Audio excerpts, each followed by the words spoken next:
এসব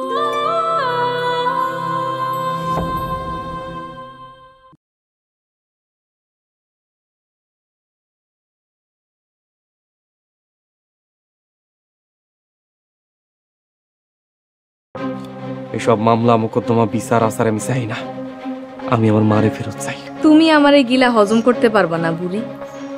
আমি তোমার গলায় কাটার লাহান বাইজা থাকি। পিয়াস পাগলে যদি আমার কামড় দেয় আমি গুল্লি করে মেরালাম। ওর নিজের স্বার্থের জন্য স্বাস্থ্য বিন্ড বিক্রি করতে দ্বিধাবোধ করি। আমি ওই মোল্লারে চিনিছি ছোটবেলা থেকে। আমার জায়গায় অন্য কেউ হইলে তোর মুখে থুতু মারত।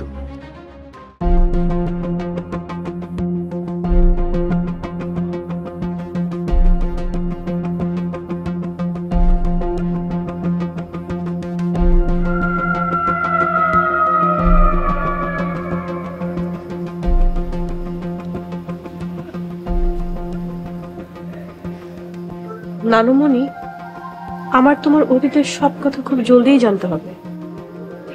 কেন, বর্তমানটা কি খুব জটিল হয়ে গেছে? তা তো হচ্ছেই, কিন্তু সবচেয়ে বড় কথা, তোমার অতীত এতই নির্মম যে বর্তমানে তোমার ন্যায় অন্যায় বিচার করা খুব কঠিন হয়ে যাচ্ছে। সময় হলো গাঙের লাহান বহমান, তুই কোনো কিছু দিয়াই আটকাইতে পারবি না। যা হওয়ার তা হইবই। তোমার জন্য বর্তমানে মানুষ যে কষ্ট আর অন্যায় সহ্য করতেছে, তার থেকে অনেক অন্যায় আর কষ্ট তুমি সহ্য করে এসেছো। তাই সবকিছু জানা আমার জন্য খুব জরুরি, অন্তত বর্তমানে কোনো অঘটন ঘটার আগে। এই যে তোর বিচার বুদ্ধি বাড়তাছে, সব কিছু বিচার বুদ্ধি করে দেখতে চাস, এইটাই হলো রাজত্ব করার গুণাগুণ। আর রাজত্ব হলো পয়সার মতো, যার দুই পিঠে দুই রকম ছবি। এইখানে যেমন ভালো মানুষের লেগা গ্রাম শহর থাকে, আর খারাপ মানুষের লেগা থাকে আদালত, জেলখানা। তারপর তুমি কিভাবে দ্বিতীয় সন্তান মানে ছেলের মা হলে? কেন তোর কেন মনে হইল পরের বার আমার ছেলে সন্তানই হচ্ছে? একে তো মামা তোমার পুত্র সন্তান, আর দ্বিতীয় সন্তান হচ্ছে আমার মা। আর তাছাড়া নানা ভাই যে দানব ছিল, তাতে যদি তোমার মেয়ে হতো তাহলে কোনোভাবেই তুমি আমার সাথে এখন গল্পই করতে পারত না। তোমার বংশ দুই পুরুষেই শেষ হয়ে যেত। কইছি না তোর বিচার বুদ্ধি বাড়তাছে।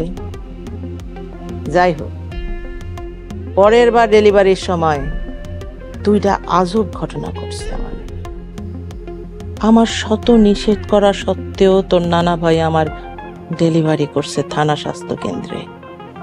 অবশ্য শেষের দিকে আমার শরীরের অবস্থা এত খারাপ হয়ে গেছিল যে বাচ্চার কান্নার শব্দ শুনাই আমি অজ্ঞান হয়ে গেছিলাম।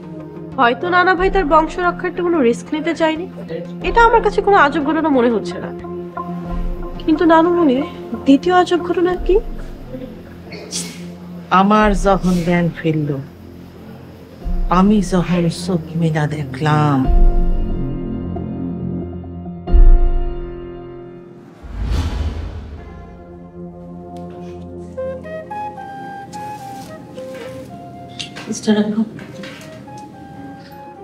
আমার বাচ্চা কই, আমার মায়া। আপনার মেয়েকে তো ডাক্তার সাহেব চেয়ারম্যান সাহেবকে দেখানোর জন্য নিয়ে গেছে, আপনি চিন্তিত হবেন না। হায় আল্লাহ, চেয়ারম্যান তো ভাবছে ওর পোলা হইব, মায়া দেখলে তো গলায় টিপ দিয়ে মায়েরা বলাইব। কি বলেন এগুলা? আমার মেয়ে, আল্লাহ আল্লাহ তুমি আমার মেয়েরে আমার কাছে রাখো। আল্লাহ আল্লাহ তুমি আমার মেয়েরে আমার কোলে দিয়ে দাও। আল্লাহ আল্লাহ চেয়ারম্যানের মনটা শান্ত করে দাও।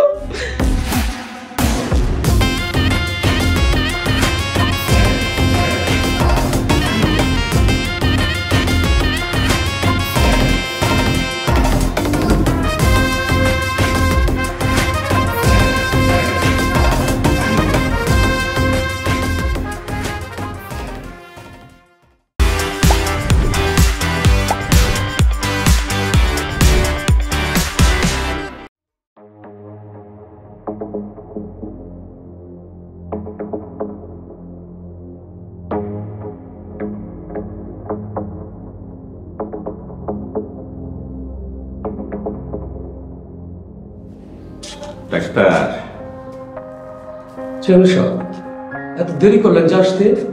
এইদিকে রুগীর জ্ঞান ফেরার সময় হয়ে গেছে। বাচ্চা বদলাইতে দেরি হয়েছে। ও আল্লাহ, এইটা আপনি কি নিয়ে আইছেন? কেন? মানুষের বাচ্চা। আরে মানুষের বাচ্চার বদলে তো মানুষের বাচ্চাই নিয়ে আইছে। কিন্তু এইটা তো ছেলে বাচ্চা, আপনার তো হয়েছে মেয়ে বাচ্চা। তাতে কি? রোগী তো অজ্ঞান ছিল। কিন্তু কোনো কিন্তু না, রোগী জানবো সেই বাচ্চাই জন্ম দিছে। কোনো 19-20 হইলে ডাক্তার আপনার ঘাট থেকে মাথাটা এক কোপে আলাদা করে ফেলাম। এখন যান, এই বাচ্চা লইয়া ভিতরে গিয়া ওর মার কাছে দিয়ে আসেন। জি চেয়ারম্যান সাহেব।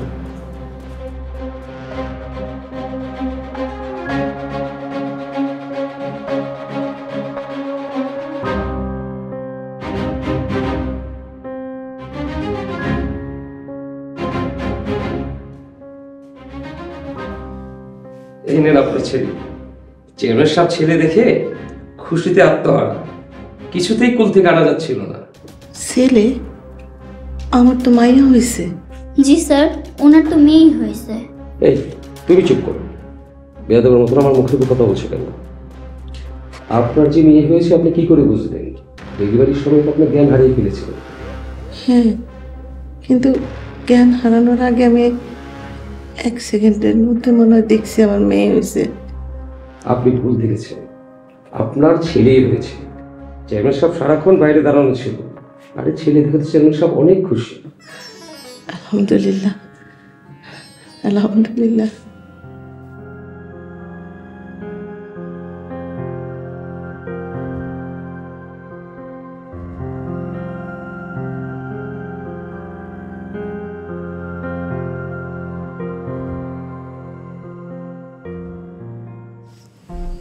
মনিকারে কি করছস? আর বাচ্চাটা? মনিকা ভাবি আর আপনার ঘরের মেয়ে সন্তান দুটার বস্তা বেড়ে নদীতে ফালাই দিছি। সাব্বাস বেটা, দেখছস ওলা কিন্তু ঠিকই আমার রক্তের হইল, শুধু মা বদল হয়ে গেল। সবই আপনার মাথার কেরামতি চেয়ারম্যান সাহেব। এই ঘটনার একমাত্র তুই সাক্ষী। যদি কোনোদিন প্রকাশ হয় তাইলে তুই আর দুনিয়ায় থাকবি না। কিন্তু চেয়ারম্যান সাহেব, ডাক্তার আর নার্সও কিন্তু এই ঘটনার সাক্ষী। হ্যাঁ, আমার বউ আর পোলা হাসপাতাল থেকে একদিকে বাড়িতে যাইব, আর অন্যদিকে ডাক্তার আর নার্স যাইব গোরস্থানে। না, সরকারি লোক, লাশের কোনো চিহ্ন রাখা যাবে না। তাহলে কি মনিকা ভাবির মতো গাঙ্গে ভাসাই দেবো? হা, সব চলে গেল গাঙ্গের পানিতে।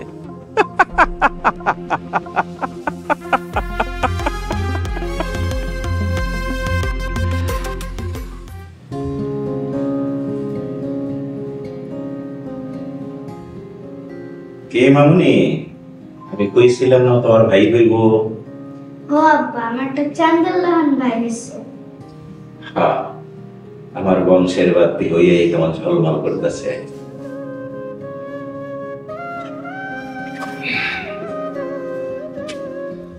চেয়ারম্যান সাহেব, আজকে বাড়ি নিয়ে যেতে পারতেন, তবে রোগীর শরীরটা একটু দুর্বল, আর একটা রাত রাখলে খুব ভালো হয়। ডাক্তার, আমার সন্তান সন্তানের মায়ের যেমনে ভালো হয় আপনি তাই করবেন। আব্বা, আমি কিন্তু আমার ভাইয়ের সাথে থাকবো। অবশ্যই থাকবা, আমিও আমার পোলার লগে থাকবো। চেয়ারম্যান সাহেব, আমি তাহলে আসি। আচ্ছা, ঠিক আছে।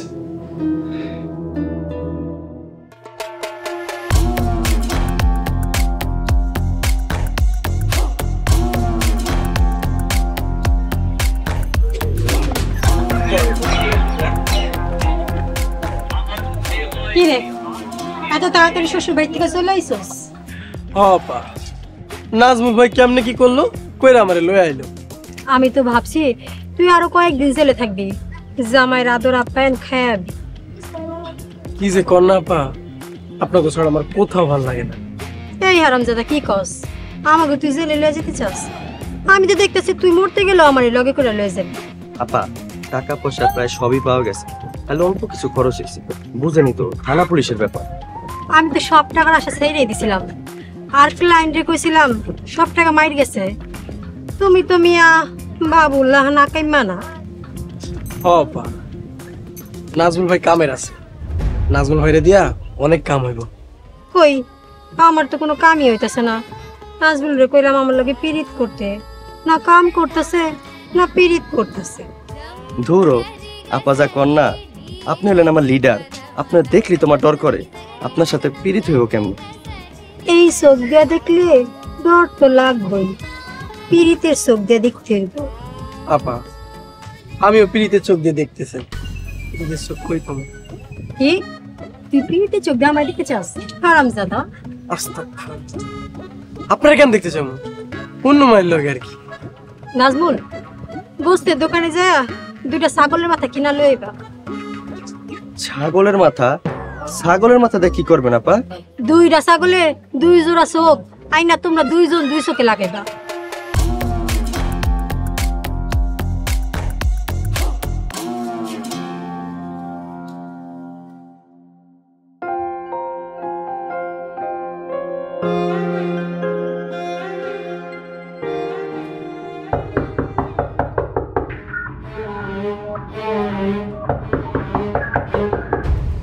মা, মা আইছে। মা, মা।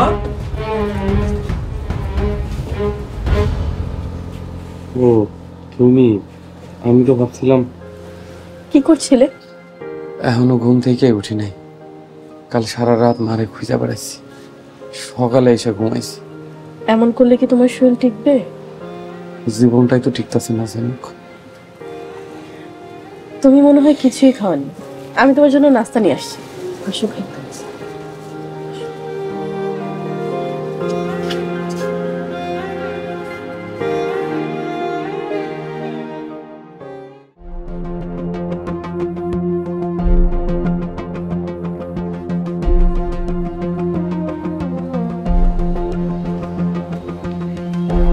জান, আম্মা পাগলি মইরা যাওয়ার পরে গ্রামে আরেকটা নতুন পাগল পয়দা হয়েছে।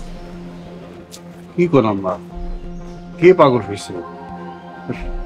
পরির পোলা পিয়াস? না, আমার নিজের পোলা। খালি পাগল না, বদ্ধ উন্মাদ আর দিশাহারা হয়ে গেছে পাগলির চোখে। তুই একটা কাম কর, তোর তো দুনিয়া শেষ, পড়ি নাই, তুই বাইসা থেকে কি করবি? যা, গলায় দড়ি দিয়া তুইও মইরা যা। এইসব আপনি কি কইতাছেন আম্মা? আবার কথা কইতাছ হারামজাদা তুই। তোর তো দুনিয়াদারি শেষ হইতাছে, লগে আমার 3 পুরুষের মান সম্মান ইজ্জত সব শেষ হইতাছে। না মানে আমি আবার কি করলাম? তোর মাইয়া সায়েমের হুন্ডার পিছনে লগম সারা ঘুরতাছে। আমার সোনার টুকরা নাতনি একটা এতিমের ঘরে দিন রাত যাইতাছে। সাইমরে তো আপনি আশকারা দিয়া মাথায় উঠাইছেন আম্মা। তাতে তোর মাথা বাসছে। ঘরে কুত্তা পাললে সেই কুত্তারে কেউ বাপ বানায় না। তোর ঘরের বউ আসমান থেকে একটা বাচ্চা পেটে নিছে, আর তুই বুঝছা না বুঝছা ছাগলের 3 নাম্বার বাচ্চার মতো খালি ঘুরতাছ বেকুবের মতো। এদিকে আমার গোরস্থান এখনো হইল না। পরির তো যা হওয়ার হয়েছে আমি। সাদ্দাম মোল্লারে এইবার আমি আমার নিজের হাতে জবাই করব। আসলে একটা কুত্তার চাও পয়দা করে তোর বাপে আমার কাছে দিয়ে গেছে, আর আমার 3 পুরুষের সব অর্জন তুই নষ্ট করে দিতেছ। যা আমার চোখের সামনে থেকে হারামজাদা, যা।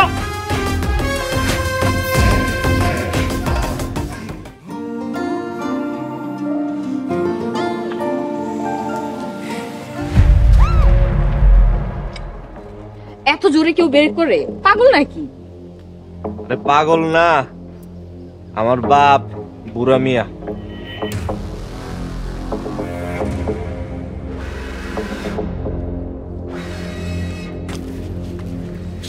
চাচা আসসালামু আলাইকুম। ওয়ালাইকুম আসসালাম। তুমি মা এই শয়তানটার পিছনে চড়ছো? তোমার এই শয়তানটা একদিন মরণের দরজা লয়ে যাবো। বুড়া মিয়ার কথা শুনছো পুতুল? বুড়া মিয়ার এত বড় একটা জুয়ান পোলা, ওই পোলারে বিয়া দিব, কই স্বপ্ন দেখবো যে নাতি নাতকুর তার চোখের সামনে দিয়ে এমনি এমনি খেলাধুলা করতেছে?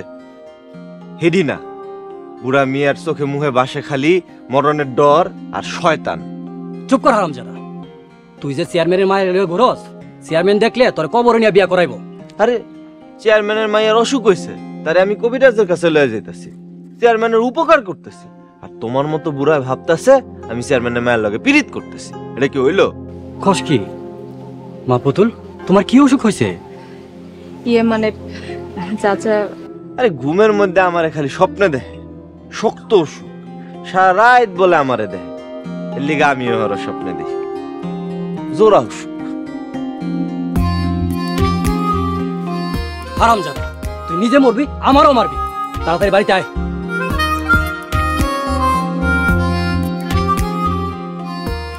কি একটা কথা কতো, মানে একদম তোমার বাপের সামনেই পড়লাম। একদিক তো বালাই হয়েছে, তোমার লগে দেখলে এর মাথা একটু টনক লড়বো, হ্যাঁ বুঝবো যে পোলার এখন বিয়ার বয়স হয়েছে। তোমার বাপে তোমারে বিয়ে দিব না, একমাত্র পোলা, বুড়া নারিকেল আল্লাহ জুনা বানায় রাখবো। আচ্ছা ওঠো।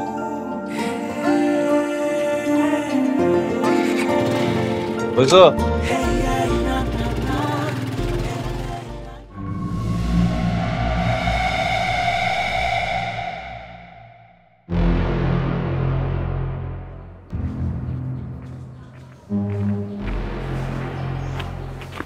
আসসালামু আলাইকুম সিয়াম। ওয়ালাইকুম আসসালাম। সামান, আছো কেমন? আছি আর কি। আচ্ছা চেয়ারম্যান সাহেব, ওই খাজা কি আমগো বাড়ি কেনার ব্যাপারে আপনার কাছে কইছিল? কইছিল, কি কি জানি বুঝাইছিল, আবার তোমাকে কাগজপত্রও দেখাইছে। হ, মানে আমার একটু টাকা জরুরি দরকার আছিল তো। খাজাই তো নাই, খাজায় ছাড়া তোমার টাকা দেই কেমনে?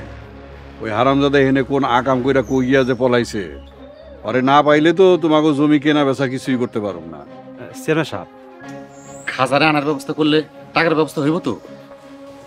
তুমি জানো খাজায় কই আছে? না মানে এক লগে চলি তো, ওর হাব বাবা আমি বুঝি। তাহলে কও দেখি, খাজায় পরি পাগলির সাথে কোনো কিছু করছে কিনা? চেয়ারম্যান সাহেব, আপনার কি খাজারে দরকার নাকি পাগলিরে?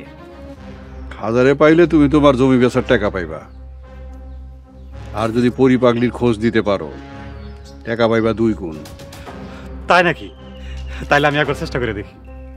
যাও, চেষ্টা করো। আসসালামু আলাইকুম।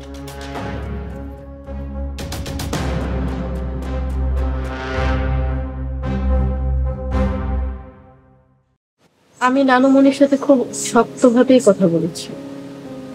নানুমণি বলেছে আসলে সে তোমার আম্মুর বিষয়ে কিছুই জানে, তবে তিনি এটাও বলেছে তুমি যদি তোমার গোরস্থানের জমি লিখে দিতে রাজি হও তাহলে তিনি তোমার আম্মুকে খুঁজে দিবে।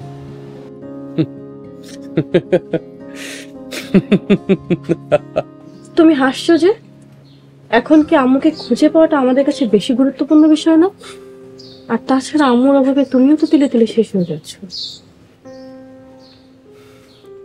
এইটা হইলো তোমার নানুর রাজনীতি, নোংরা রাজনীতি, ভয়ঙ্কর রাজনীতি। দেখো পিয়াস, তুমি 3 পুরুষের ক্ষমতা ধরে রাখা এক ক্ষমতাধারী মহারানীর এখনকার রূপ দেখছো। এই ক্ষমতা তার বেঁচে থাকার জন্য তাকে অনেক লড়াই করতে হয়েছে, অনেক রক্তের দাম দিতে হয়েছে। তুমি আসলে তার অতীত সম্পর্কে কিছুই জানো না। একটা ঘটনাকে কেন্দ্র করে তুমি তার সারা জীবন এভাবে বিবেচনা করতে পারো না। আর সেই মহান ক্ষমতাশালী মহারানীর নাতনিরে ভালোবাসি বইলা আমার মায়ের রক্ত দিতে হইব? আমার মায়ের পিতার একমাত্র চিহ্ন তার পায়ে দক্ষিণা দিতে হইব? আমার সারা জীবনের স্বপ্ন একটা এতিমখানা, এইটাও বলে দিতে হইব? তুমি আমাকে ভুল বুঝছো পিয়াস। দাও যেন তুমি কি বুঝতেছো আমি জানি না, তো একটা কথা পরিষ্কার শুনে রাখো, আমি তোমারে ভালোবাসি, এটা যেমন সত্যি, বিন্দু মাত্র সন্দেহ নাই, তেমনি আমার মায়ের নিয়ে কোনো রাজনীতি হইব না। তাইলে অতীত, বর্তমান, ভূত, ভবিষ্যৎ কোনো কিছুই আমি দেব না, সব রক্তের রঙে এক হয়ে যাইব। তোমাদের যার যা ভালো লাগে তাই করো। এখন আমার অসহায় হয়ে দেখা ছাড়া আর কোনো উপায় নেই, আর তাছাড়া আমার ভালোবাসার মূল্য তোমাদের কারো কাছেই নেই।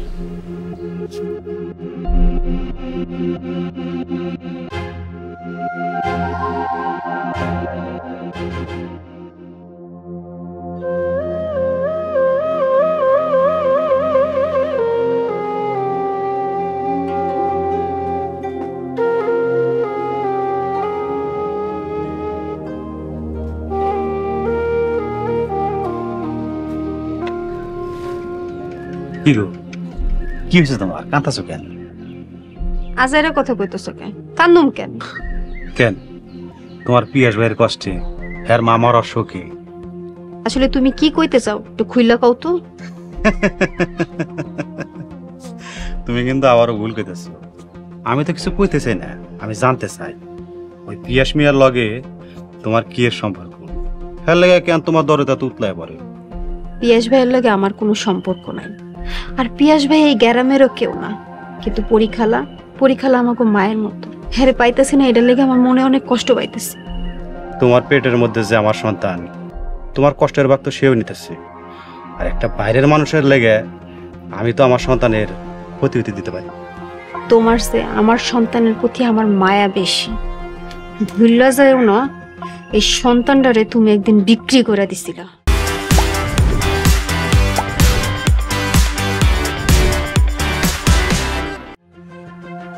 এই বাজে, হ্যাঁ তুই কি ভাবছো?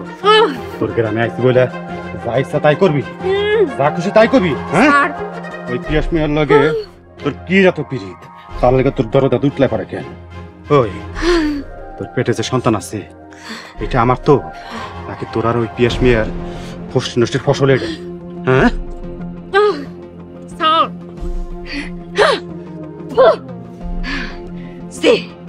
জানোয়ার একটা, তুই কোনোদিন মানুষ হবি না। তো একটা কথা মনে রাখিস, এটা আমার গ্রাম, বেশি বাড়াবাড়ি করলে খুব খারাপ হয়ে যাবে কিন্তু। আর একটা কথা মনে রাখিস, আমি যে তোর অতীত ভুইলা তোরে ক্ষমা করছিলাম, সেই অতীতের পাপ যে ধইরা তোর পাপের শাস্তিটাই না নিস না।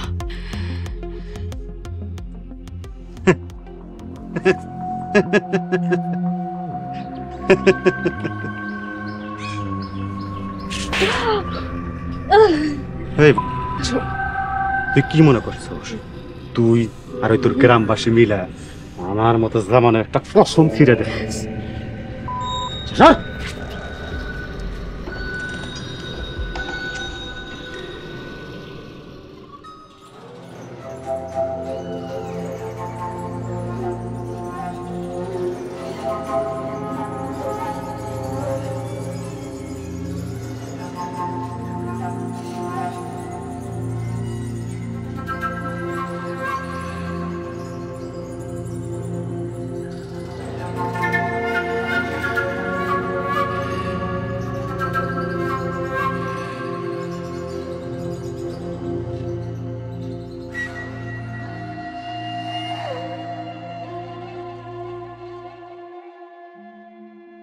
তুই সারা জীবন আমার লেগে এত কিছু করছ, আর আমি তোর লেগে একবার না ইয়া পারি?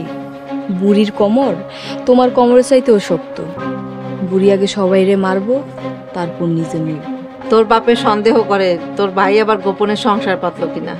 আপনারা কি পাগলির খোঁজ করতেছেন না খাজারে খুন করতে চাইতেছেন? আমি তো কিছুই বুঝতে পারতেছি না।